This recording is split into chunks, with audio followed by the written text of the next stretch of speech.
Welcome guys. Today we move to clauses.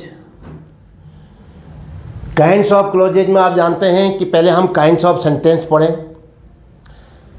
Simple sentence, compound sentence और complex sentence. Simple sentence तो अपने आप में एक क्लॉज होती है क्योंकि तो सब्जेक्ट भी होता है, वर्ब भी होती है, बाकी आगे का वृत्तांत होता है, उसमें केवल एक ही वर्ब होगी। लेकिन जो कंपाउंड सेंटेंस है उसमें एक प्रिंसिपल क्लॉज होगी, दूसरी उसकी दोस्त होगी, उसी के बराबर, उसी के समकक्ष की, परंतु वह किसी कोऑर्डिनेट कंजक्शन से जुड़ी होगी। अब कोऑर्डिनेट कंजक्शन क्या होते हैं मैं आपको बताऊं। ये सामान्यतया 4 प्रकार के होते हैं। मैं इनके 4 नाम बता देता हूं पहले, बाकी हम जब कंपाउंड पढ़ेंगे तब बताऊंगा। एंड एक जैसी बातों को जोड़ते हैं, बट विरोधाभासी बातों को बोलते हैं, अदरवाइज विकल्प वाली जो बातें होती हैं उनको जोड़ते हैं, और लास्ट में प्रभाव वाला होता है, रिजल्ट वाला, वह है सो। अब तुम कहोगे क्या इतना ही 4 ही हैं? नहीं, जैसे एंड है, एंड के साथ तो both, and, not only, but also, तो इस ढंग से आगे आते जाएंगे। फिलहाल आपने कहा सब ठीक है, कोऑर्डिनेट भी समझ में आ गया, थोड़ा सा कोऑर्डिनेटिंग कंजक्शन कहलाएंगे, वो उनसे जुड़ेंगे, और वो क्या कहलाएंगे? कोऑर्डिनेट क्लॉज कहलाएंगे। लेकिन वो इस पर निर्भर नहीं रहते, इतना ध्यान रखिए, प्रिंसिपल क्लॉज पर निर्भर नहीं रहते हैं। दोनों का वाक्य का अर्थ बराबर होता है, स्वतंत्र होता है, अलग अलग भली वो घटनाओं की का वर्णन करेंगे, लेकिन एक दूसरे पर निर्भर नहीं रहेंगे। अगर हम उस वाक्य को उसके साथ न कहें तो वो अधूरा हो जाएगा, ऐसा नहीं रहता है। अब आया तीसरा कॉम्प्लेक्स सेंटेंस। कॉम्प्लेक्स सेंटेंस में क्या होता है? एक प्रिंसिपल क्लॉज से सबऑर्डिनेट क्लॉज। सबऑर्डिनेट का मतलब आश्रित, उस पर निर्भर, प्रिंसिपल क्लॉज पर निर्भर। अब वो जो क्लॉज होती है वो 3 प्रकार का कार्य करती है। नंबर 1, नाउन का काम करती हैं तो नाउन क्लॉज कहलाती हैं। एडजेक्टिव का काम करेंगी तो एडजेक्टिव क्लॉज कहलाएंगी।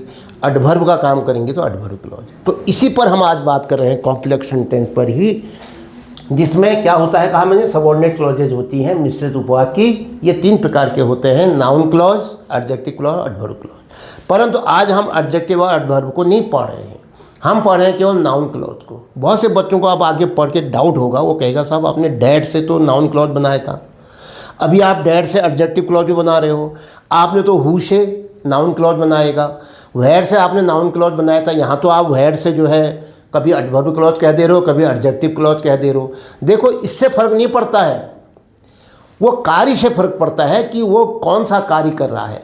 अगर वो एडजेक्टिव का काम कर रहा है तो एडजेक्टिव क्लॉज, अगर वो एडवर्ब का काम कर रहा है तो एडवर्ब क्लॉज। तो आपको एडजेक्टिव और एडवर्ब के बारे में पार्ट्स ऑफ स्पीच में जो पढ़ाया है उसको डिटेल में देखना पड़ेगा।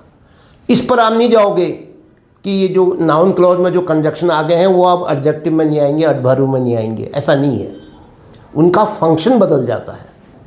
चलिए आज हम नाउन क्लॉज पर ही कॉन्सेंट्रेट करेंगे, ध्यान रखिएगा, करेक्ट। अब नाउन क्लॉज भी आपने देखा, वो जो क्लॉज होती है सबऑर्डिनेट जो कंजक्शन से शुरू होती है, चाहे वो डैड से हो, हु से हो, वर्ड से हो, विच से हो,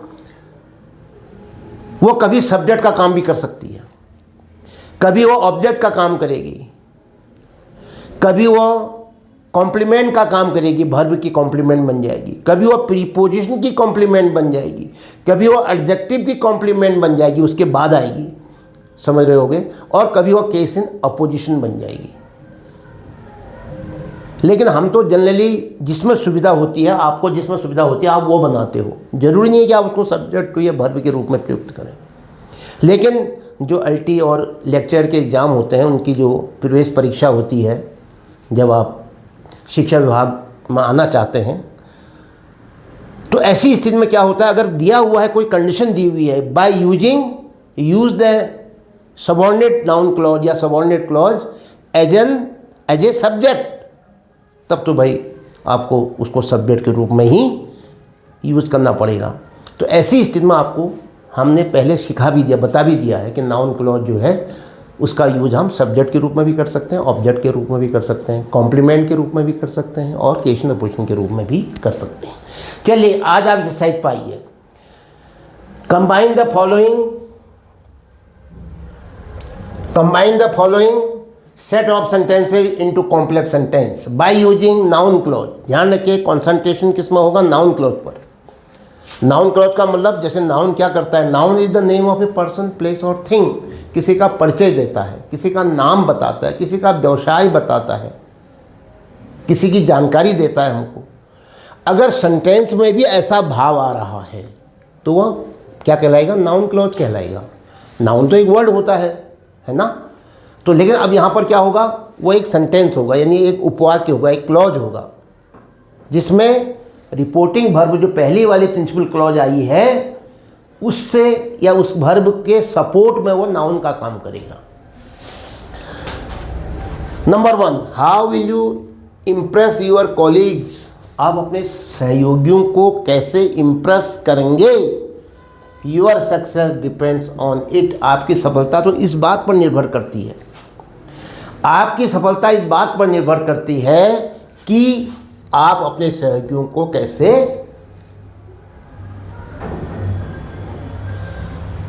प्रभावित करेंगे। 2 वाक्य हैं ये, तो एक प्रिंसिपल क्लॉज इसको ले लो, your success depends on it. अब ये ऑन इट ना इस बात पर, अरे वो बात तो हम लिखे रहे हैं उसके पीछे से, इसलिए ऑन इट को हटा दो। अगर आप कहते हो नहीं साहब इट को ही हटाते हैं, ऑन को नहीं हटाते हैं। ऑन क्या है, हमारा प्रीपोजिशन है, तो जो आएगा ये वाक्य पीछे जिसको हम ऑब्जेक्ट कह रहे थे, अब उसको ऑब्जेक्ट नहीं कहेंगे। मैं थोड़ा सा हल्का जो बड़ी एग्जाम की जो तैयारी कर रहे हैं उनको बता दूं, ये इन, ऑफ, अबाउट के बाद अगर आएगा तो प्रीपोजिशन के बाद आएगा तो क्या कहलाएगा, कॉम्प्लीमेंट टू द प्रीपोजिशन। फर्क कुछ नहीं पड़ेगा। यदि ऐसा कभी पूछा गया तो आप कहोगे इसको साहब ये है कॉम्प्लीमेंट टू द प्रीपोजिशन। तो इसलिए मैं आज अभी केवल इट को हटाऊंगा, ऑन को रहने दूंगा। तो क्या कहोगे, योर सक्सेस डिपेंड्स ऑन। वैसे भी डिपेंड्स के बाद ऑन आना जरूरी है। योर सक्सेस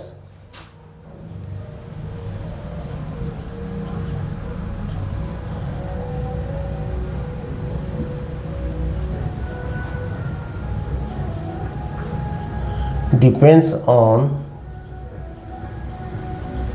बस इट को हटा दिया। इट में तो ये पूरा ही वाक्य आएगा, एक ही बात आई, दोबारा क्या लिखा है उसको। हाउ, ये कैसे। देखो अब आप कहोगे साहब हाउ में तो एडवर्ब बनता है, वो तो कोई तरीका बताता है, मैनर बताता है। बिल्कुल करेक्ट है आपकी बात, एडवर्ब क्लॉज में हाउ आता है मैनर बताने के लिए। लेकिन यहाँ देखो, ध्यान दो, इस वर्ब पर आप लगाओ व्हाट, हु, whom, which। देखो आंसर मिल रहा है, अगर मिल रहा है तो नाउन क्लॉज है। ध्यान देते हैं, तुम्हारी सफलता निर्भर करती है भाई किस बात पर, किस बात पर। जैसे मैं एक शॉर्ट में कह देता हूं अच्छे व्यवहार पर, जैसे मैं कह देता हूं गुड रिजल्ट पर, तो एक गुड रिजल्ट अच्छा व्यवहार क्या है, नाउन है। तो अब अपने आप ही, अब यहां मैं क्या कहूंगा, तुम अपने सहयोगियों को कैसे इंप्रेस करते हो। एक क्या हुआ, जस्ट एज ए होल अगर कहोगे तो क्या कहोगे, व्यवहार, डिसिप्लिन, एग्जाम्पल, है ना। तो नाउन ही तो होगा वो, लेकिन अब सेंटेंस के रूप में है तो वो नाउन का काम कर रहा है। समझने की कोशिश करो ना। अब आप कहोगे साहब नहीं, जैसे हम कहेंगे एप्पल होता है, मैन होता है, काव होता है, रमेश होता है, मोहन होता है, ऐसा क्यों नहीं आ रहा है। अरे ऐसा ही आ रहा है। एब्स्ट्रैक्ट नाउन आपने सुनाई है, भाववाचक संज्ञा। कॉमन नाउन सुनाई है आपने, है ना। तो इसलिए वो जो कार्य है, अच्छाई, बुराई, सुंदरता, व्यवहार, अच्छा, तो ये चीज़ें आ रहा है इसमें। देखो your success depends on how, conjunction का ही काम करेगा, ये एडवर्बियल क्लॉज नहीं होगा, ये नाउन का काम कर रहा है। अभी मैंने बता ही दिया किस बात पर निर्भर करता है, योर डिपेंड्स है, your success depends on how. अब हाउ के बाद ये तो प्रश्नवाचक वाक्य था, इंट्रोगेटिव सेंटेंस में क्वेश्चन लगा हुआ था। अब ये इंट्रोगेटिव नहीं रहेगा, इसको ज्यों का त्यों नहीं जोड़ोगे, फिर इसको स्टेटमेंट बनाओगे, क्योंकि सबऑर्डिनेट क्लॉज नहीं आएगी। अब सबऑर्डिनेट क्लॉज, आधी क्लॉज जो है वो इंट्रोगेटिव में नहीं आएगी, क्वेश्चन में नहीं आएगी, जबकि यहाँ क्वेश्चन जोड़ रहे हैं हम। हाँ, इतना जरूर था, ये जो प्रिंसिपल क्लॉज है ये अगर क्वेश्चन में होती, ये आ सकती थी और अंत में क्वेश्चन का मार्क आता, मार्क का इंट्रोगेशन। लेकिन आधी क्लॉज जो हम जोड़ रहे हैं उसको हम क्या कर देंगे, जोड़ते समय स्टेटमेंट बना देंगे। दूसरी बात बताओ, असर्टिव बना देंगे। किसे कहेंगे आप स्टेटमेंट, किसे कहेंगे आप असर्टिव, ये आपको पता होना चाहिए। SVO सब्जेक्ट वर्ब ऑब्जेक्ट अगर है तो उसके पीछे आएंगे, कॉम्प्लीमेंट है तो कॉम्प्लीमेंट आएगा, एडवर्बियल फ्रेज है तो एडवर्बियल फ्रेज आएंगे। लेकिन मेन मैं इतना ही बताता हूँ, सब्जेक्ट आएगा पहले, फिर आएगी वर्ब, वाक्य का ऑर्डर ऐसा हो जाएगा। समझ में आ रहा नहीं आ रहा है? करेक्ट द सेंटेंस आता है, ये बहुत आसान, मतलब बड़ा समझने की बात है। इंग्लिश का एक क्या है, एक सारांश है कि अगर आपको इंग्लिश आती है तो आपको सेंटेंस जो है बहुत अच्छा आना चाहिए। वो कब आएगा, जब आपकी सारी डिटेल गहरी जो है क्या होगी, अध्ययन होगा। तो क्या करोगे, your success depends on how के बाद यू आएगा, बस ये जान दो, हाउ यू, अब वर्ब आएगी विल इम्प्रेस,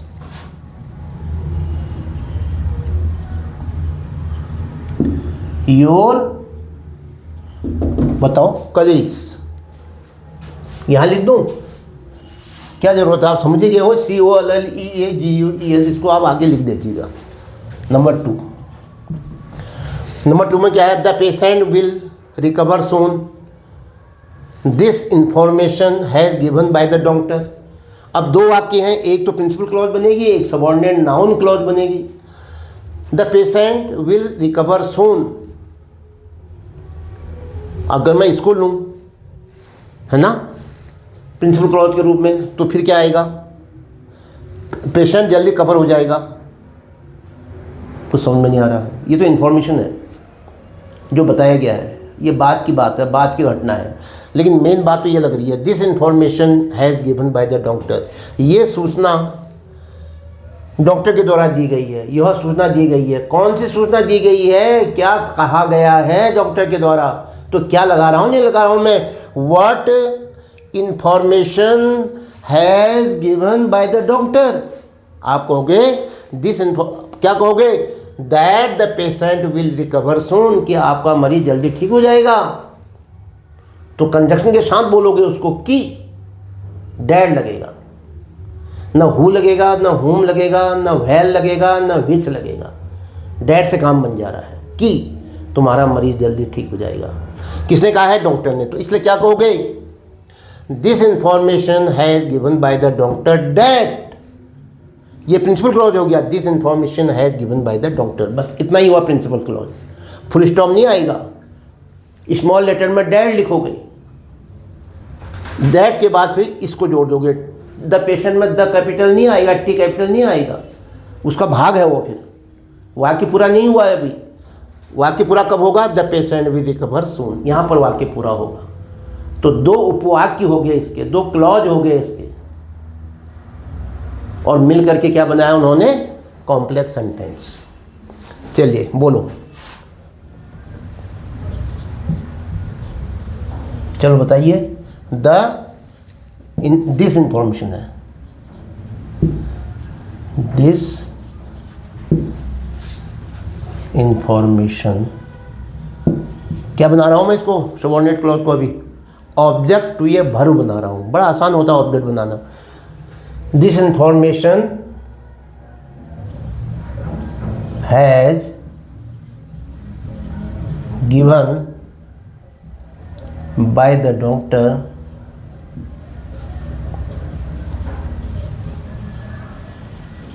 that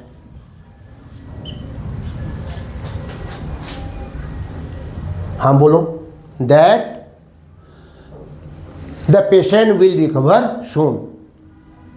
मैं आपको एक बात बताऊं, ये तो आपने बना ही दिया है, दिस इन्फॉर्मेशन है given by the doctor that क्या, द पेशेंट, द बाकी आप उतार रहे हो, PATIENT, द पेशेंट विल, लो आपने ये बना दिया। लेकिन मैं एक काम करना चाहता हूँ, आपकी जो नॉलेज है, जो आपने पढ़ा इससे पहले, कि भाई हम सबऑर्डिनेट क्लॉज को कैसे केस इन अपोजिशन के रूप में भी बना सकते हैं, केस इन अपोजिशन के रूप में बनाओ, इसको बना के दिखाओ। जैसे मैंने कहा जो 10th क्लास के बच्चों के लिए तो ऐसा प्रतिबंध होता नहीं है, लेकिन माना सपोज आप अल्टी की प्रवेश परीक्षा दे रहे हैं। प्रवेश परीक्षा क्या है, मतलब अल्टी का एग्ज़ाम दे रहे हैं या फिर लेक्चरर का एग्ज़ाम दे रहे हैं, रिटन टेस्ट दे रहे हैं, तो वहाँ पर ये भी कहा सकता है कि by using case in opposition. तब कैसे बनाओगे, देखो और लिख दिया मैंने, मैं यहाँ से ले लेता हूँ थोड़ा सा, इसको जरा इधर कर लेता हूँ। हाँ लो, यहाँ से लिख देता हूँ, दिस इंफॉर्मेशन, प्रिंसिपल कहो तो आप समझिए गए क्या है, चाहे उसको आप जैसे भी लिखोगे। प्रिंसिपल कहो तो यही है, दिस इंफॉर्मेशन है गिवन बाय द डॉक्टर, ये दिमाग में रखे रहो। अब इसके हम दो भाग कर देंगे। दिस इंफॉर्मेशन, ये सूचना, सूचना क्या है, सूचना का केस इन अपोजिशन। जैसे मैं आपको एक बात बताता हूँ, Rama comma the son of king Dasharatha. बताओ, राम को तो आप जानते ही हो, भगवान राम को, और the son of king Dasharatha कौन है, राम ही है। तो राम और the son of king Dasharatha क्या है, एक ही है। Narendra Modi the prime minister of India, the prime minister of India दूसरे सेंटेंस का शब्द था और नरेंद्र मोदी हमारा एक सेंटेंस का अलग था, लेकिन दोनों शब्द आए थे तो हमने उसको केस इन अपोजिशन बना दिया। जहाँ इसी ढंग से यहाँ देखो, दिस इंफॉर्मेशन, और इंफॉर्मेशन क्या है, that the patient will recover soon. ये जो सबऑर्डिनेट क्लॉज था इसको हमने केस इन अपोजिशन बना दिया। दिस इंफॉर्मेशन दैट, ये मैं कॉमा लगा दे रहा हूँ आपकी सुविधा के लिए, कभी कभी ऐसा है कि कॉमा एक्चुअली आता नहीं है, लो, लेकिन क्योंकि मैं इसलिए लगा रहा हूँ कि ये प्रिंसिपल क्लॉज का सब्जेक्ट है, बाकी हिस्सा इसका बाद में आएगा। दिस इंफॉर्मेशन, लेकिन सबऑर्डिनेट क्लॉज पूरी आ जाएगी। क्या है इंफॉर्मेशन, यहाँ से ले लेता हूँ ये, दैट द पेशेंट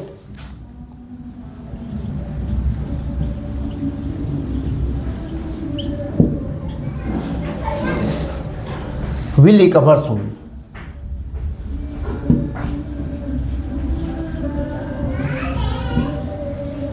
यहाँ तक आ गया, देख लो ये, तो यहाँ तो कॉमा लगा देता हूँ, एक मिनट। इसका मतलब क्या है, अब ये दिस इंफॉर्मेशन जो प्रिंसिपल क्लॉज थी, सब्जेक्ट ये है, वर्ब इसके अब आएगी।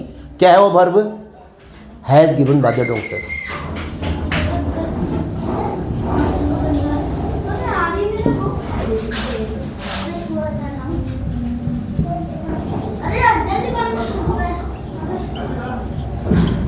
लो, क्लियर हो गया। अब नया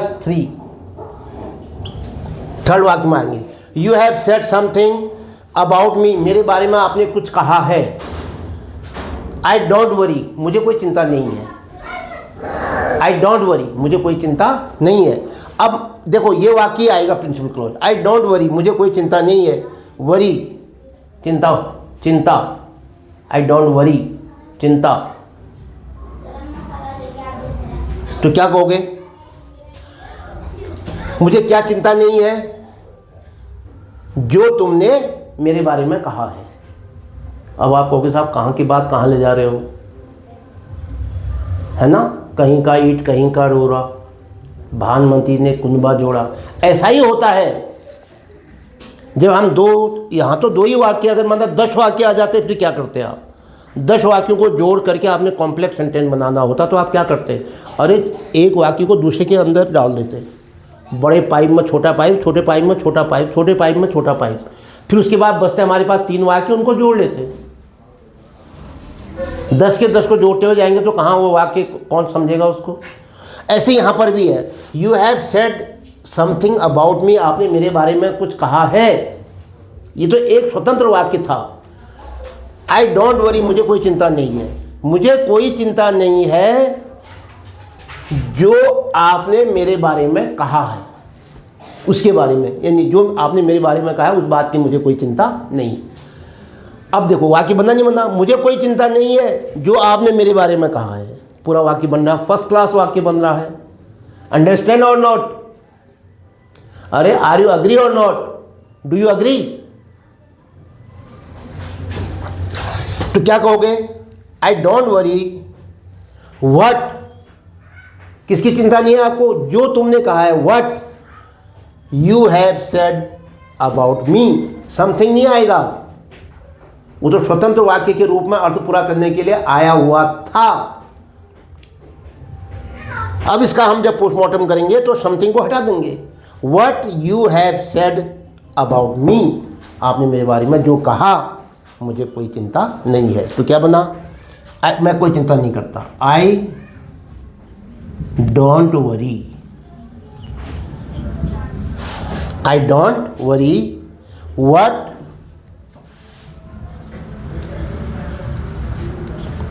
क्या है? शब्द लाओ। यू हैव सेड, समथिंग हट जाएगा, कहा मैंने आपसे? अगर समथिंग लिखोगे तो वाक्य गलत हो जाएगा, मतलब ही नहीं रहेगा उसका। फिर what you have said about me, what you have said about me. Clear हो गया? Number 4, a serpent swallows the moon, एक सर्प, एक सांप मून को निगल जाता है ड्यूरिंग एन एक्लिप्स, एक्लिप्स के दौरान, चंद्र ग्रहण के दौरान। दिस बिलीफ स्टिल एग्जिस्ट, ऐसा विश्वास आज भी जीवित है। क्या ये विश्वास आज भी जीवित है? क्या जीवित है? कि एक सांप मून को चंद्र ग्रहण के दौरान निगल जाता है। ये आपने ऑब्जेक्ट बना दिया इसका। लेकिन मैं कहता हूँ कि एग्जामिनर को इम्प्रेस करने के लिए वो नंबर तो देगा आपको, इसमें गलत नहीं मानेगा, लेकिन ये वाकई मेरे हिसाब से गलत है। मतलब गलत नहीं कहूँगा मैं इसको 100% करेक्ट नहीं मानूंगा। क्यों? देखो, यह विश्वास, भाई वो विश्वास क्या है? इसका क्वेश्चन अपोजिशन दे रखा आपको। ये विश्वास जो प्रिंसिपल क्लॉज है उसका जो शब्द लिखा आपने, दिस बिलीव, क्या ये तो आपने बना ही दिया, सबऑर्डिनेट क्लॉज तो आपने बना ही दिया था ऑब्जेक्ट के रूप में। That a serpent swallows the moon during an Eclipse. अब हम इस पूरे सबऑर्डिनेट क्लॉज को दिस बिलीव के साथ जोड़ देंगे, मतलब एक दूसरे का पर्यायवाची है ये। यह विश्वास, कौन सा विश्वास? That a serpent swallows the moon during an eclipse, comma, अब दिस बिलीव का जो बाकी बचा हुआ हिस्सा था जो आपने छोड़ दिया था उसको अब लिख दो, स्टिल एग्जिस्ट, आज भी जीवित है। ये है करेक्ट 100%। इससे एग्जामिनर आपसे बड़ा इंप्रेस होगा कि he knows good English, he is the master of English. आपके लिए कहेगा ही और she is the master of English. तो एग्जामिनर को इम्प्रेस करने के लिए ये सारी जो पढ़ाई हो रही है इसलिए हो रही है ताकि आपको डिटेल में इसकी जानकारी आ जाए। तो मैंने क्या कहा आपसे बताओ? दिस बिलीव, मैं प्रिंसिपल क्लॉज का सब्जेक्ट कह रहा हूँ पहले, लो। और अब मैं कह रहा हूँ सबऑर्डिनेट क्लॉज को, इसका क्वेश्चन अपोजिशन बना रहा हूँ। क्या है सबऑर्डिनेट क्लॉज? ये विश्वास अभी भी जीवित है। कौन सा विश्वास? कि एक सांप चंद्र ग्रहण के समय चंद्रमा को निगल जाता है। तो वो विश्वास जो है सबऑर्डिनेट क्लॉज के रूप में है, उसको इसके बाद लिख दो। ये और वो विश्वास एक ही बात है, एक दूसरे से जुड़े हुए हैं कह सकता हूँ। तो this believe that a serpent swallows the moon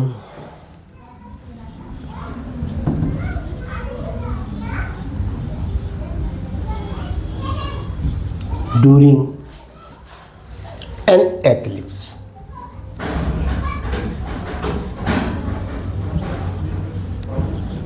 लीजिए, अधिकांश को समझ में आ गया होगा, मैं ज़्यादा आपको नहीं बताऊंगा। ही सेड समथिंग, उसने कोई बात कही, उसने कुछ कहा। एक सेंटेंस, इट प्लीज्ड मी अस, इस बात ने हमको खुश कर दिया। अब तुम क्या कहोगे? किस बात ने खुश कर दिया? अगर इट को हटाते हो, जब चलो पहले इसको नाउन क्लॉज के रूप में बना देता हूँ, ऑब्जेक्ट के रूप में। इस बात ने हमको खुश कर दिया। किस बात ने खुश कर दिया? जो ही सेड समथिंग, उसने कुछ कहा था। ये नहीं होगा। समथिंग अगर है, उसने कुछ कहा था, जो उसने कहा था, व्हाट ही सेड, वो जो बात थी ना, व्हाट ही सेड, उसने जो कहा था उस बात ने हमको खुश कर दिया। अब इसने कहा इस बात ने हमको खुश कर दिया, और इस बात की जगह में हम क्या ले सकते हैं, जो उसने कहा था। इसको भी नाउन बोलो। सबऑर्डिनेट क्लॉज क्या है, व्हाट ही सेड है, बस समथिंग हट जाएगा। तो अब तो तुम कहोगे it pleased us what he said, अच्छा नहीं लग रहा है सही ये भी, लेकिन फिर वही बात आ गई, क्या होना चाहिए था, व्हाट ही सेड को सब्जेक्ट बनना चाहिए। व्हाट ही सेड, उसने जो कहा, प्लीज्ड अस, उसने हमको खुश कर दिया। ऐसी इंग्लिश लिखी जाएगी अखबार में क्या, मैगजीन में क्या, जब आप पढ़ते हो। तो क्या कहोगे, सबऑर्डिनेट क्लॉज को क्या बना दिया आपने, कैसे यूज किया आपने सबऑर्डिनेट क्लॉज को, यहाँ पर ऑब्जेक्ट के रूप में नहीं किया, फिर सब्जेक्ट ये वर्ब के रूप में किया। देखो प्रिंसिपल क्लॉज की वर्ब का सब्जेक्ट बना दिया आपने, तो ये इट की जरूरत नहीं रही। तो क्या कहोगे,